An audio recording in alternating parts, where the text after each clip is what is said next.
Coucou tout le monde, moi c'est Sandrine Patricia, trop contente de vous retrouver aujourd'hui. Vous savez pourquoi? Mais parce que on devient de plus en plus nombreux. Je souhaite vraiment la bienvenue à tous ceux qui sont venus s'abonner, tous ceux qui sont là pour me soutenir, tous vos encouragements. Mais vraiment merci. Depuis la dernière vidéo, il y a pas mal eu d'abonnés. C'est vraiment motivant et ça fait chaud au cœur. Je vous dis merci. Pourquoi mes cheveux ne poussent pas? Pourquoi mes cheveux sont toujours secs? Pourquoi? En fait, ma chérie, tes cheveux ne poussent pas parce que tu ne connais pas ton type de cheveux. Comment faire pour connaître son type de cheveux? Déjà, nos cheveux sont classés en 4 catégories. De la 1 jusqu'à la 4. La première catégorie, c'est le cheveu lisse. La deuxième catégorie, c'est le cheveu ondulé. La troisième catégorie, c'est le cheveu bouclé. La quatrième catégorie, c'est le cheveu frisé. Et qui dit frisé, dit crépus. Donc, voilà. Nous avons un cheveu du type 4.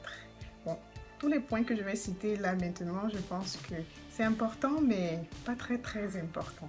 Le dernier point sera le plus important. Donc, reste jusqu'à la fin et tu sauras. Le prochain point que tu devrais savoir, c'est ta densité. Est-ce que tes cheveux sont denses? Est-ce que tu as peu de cheveux sur la tête? C'est le nombre de tes cheveux en fait. Est-ce que tu as beaucoup de cheveux sur la tête? Est-ce que tu en as? En fait, pour déterminer une densité, il faudrait se faire une raie sur le crâne. Si on a la facilité de voir son cuir chevelu, c'est qu'on a une faible densité. Si on le voit à peine, c'est qu'on a une moyenne. Mais si on le voit presque pas, c'est qu'on a une forte densité, comme sur cette photo par exemple. Le prochain point, c'est l'épaisseur. Est-ce que tu as un cheveu épais? Enfin, tu prends une mèche de ton cheveu, est-ce qu'il est épais? Est-ce qu'il est d'une grosse épaisseur? Est-ce qu'il est d'une petite épaisseur? Déjà, on le compare avec un fil à coudre. Tu prends une mèche de ton cheveu, tu compares, tu regardes si tu as la même épaisseur que le fil à coudre. C'est que vraiment, tu as un gros cheveu. Si c'est plus fin, tu as un cheveu plus fin. Si vraiment on le voit à peine, c'est que tu as un cheveu très fin. Donc, tu devrais aussi savoir ça. Parce que c'est grâce à tous ces points qu'on parvient à te conseiller vraiment quel genre de produit tu peux utiliser pour pouvoir hydrater mieux tes cheveux et afin qu'ils poussent normalement. Le prochain point, c'est la longueur. Tu ne devrais pas entretenir ton cheveu comme quelqu'un qui a une longueur jusqu'ici, par exemple. Non. Si tu as un cheveu court, tu devrais adopter des méthodes pour les cheveux courts. Si tu as un cheveu long, tu devrais adopter des méthodes pour les cheveux longs. Donc, voilà. Maintenant, on passe au point le plus important.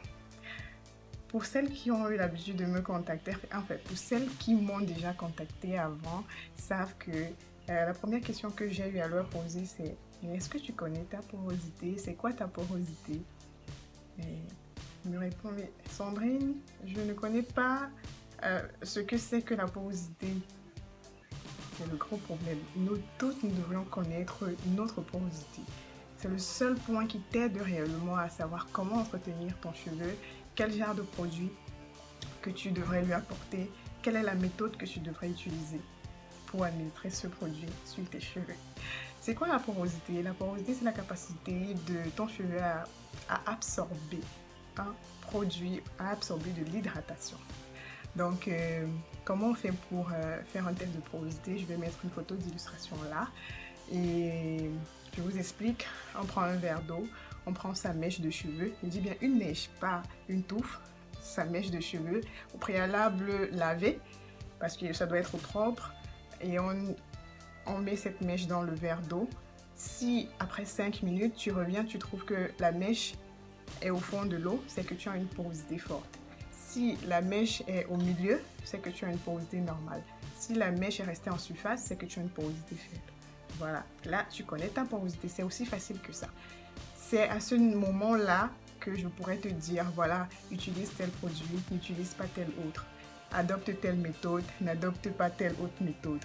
Donc, tout le monde devrait connaître sa porosité. Voilà, c'était le but de la vidéo aujourd'hui. Là, tu n'auras plus jamais un cheveu qui ne pousse pas. Tu n'auras plus jamais un cheveu sec.